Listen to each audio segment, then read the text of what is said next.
Museveni agezezaako nnyo okuzimba zibeibozi nga tunaatera okuyingira mu kalulu ne bigaana.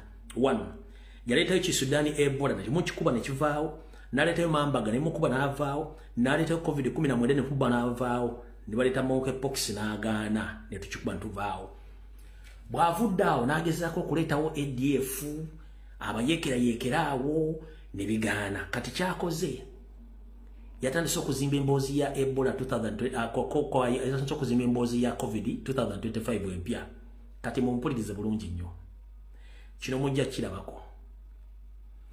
Nyande Yosoferi muno mwe bakolera ebintu byabwe ne basindika abaana baabwe okugenda okuwasibwa okwetolera Afrika yonna babateeze kukola network. Nyande Yosoferi yaddira kyaliwe Amaama Mbabazi ne baddira muwala wa Maama Mbabazi ne bamufumbiza mutabani wa Ramaphosa akulembera South Africa. Ramaphosa namuteeka mu nsawo zaabwe. Kati South Africa eri mu winter essaawa zino. Nina information endaga nti Yoseri Nyandwe akolagana Ramaphosa nti olwokuba nti South Africa economy y'amaanyi ate ensi y'amaanyi nti Ramaphosa bw'atandika okuzimba ekisitole kya COVID-25 ensi ejja kiwa mu amanga amakulu era ne Museveni apikingira okatandika okuzimba kisitole. Kati teweewuunyanga olabye wantu wonna nga South Africa erangiridde nti erina COVID. Kireki eno enkola Ramaphosa batudde ne Museveni bagiteesaako nti oli amuzimbire kisitole ono ajja azimbire kuli nkidda muteweera bitosusu essaawa yonna bula nti South Africa zeyo COVID-19 jjukira bali mu winter e Uganda tulina winter naye bano batudde n'amusaba kyali wange nyamba anti munnange byange bimanyi zimba kisitole ekyo kuba gwoli nsi nnene bajja kupiikingira wakati bw'olabako ewantu wonna South Africa ng'etimbye mulina ssenyiga 19 yembooze y'akafugu wakati wa Nyandwe ne Ramaphosa okumuyamba okuzimba sitole ya COVID e Uganda.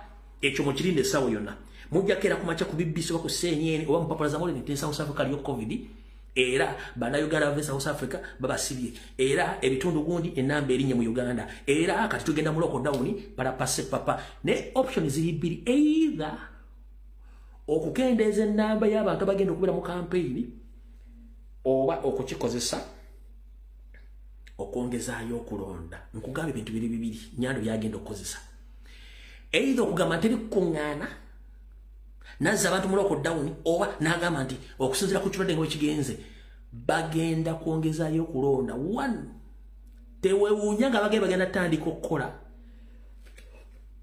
forceful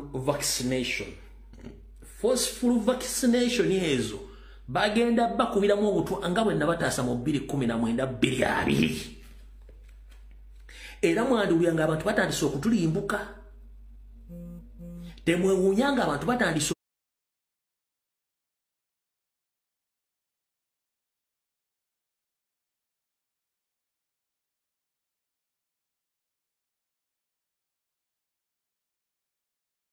okutulimbuka.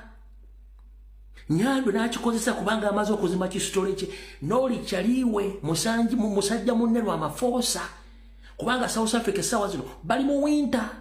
Ffe waffe tuli mu summer yo ffe tubeera naye winter tulina rainy season yokka ibanga winter. Kati ye Nyandwe agenda kikozesa ng'asinziira ku kyaliwe ekyanaabazimbye World Health Organization ekikozese. Kati mukulu Nyandwe Yosoferi ffe twawandiisidde mu World Health Organization twatadde ebipapula byaffe biraga nti oze ofumba ebirwadde bino byensomye omuli Sudan Ebola gwe twakuba, Mambaga, COVID-19, monkeypox n'akulema.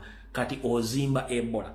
Ffe twagamba World Health Organization twabawandiikidde dda nti Uganda teri COVID ne tubawa records eza Ruth Aceng Dana atu ne badde bazimba ebiboozi byabwe.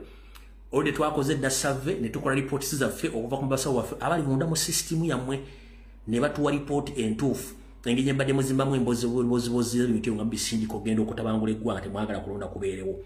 Katumaze obbiteekayo bulungi nnyo kati mujja kuba bulungi. Kati mukyala Dana atwine Ruth Aceng tubalinze mujje ku TV mutandika agaboozi gammwe gano gaga na gabozi gaabwe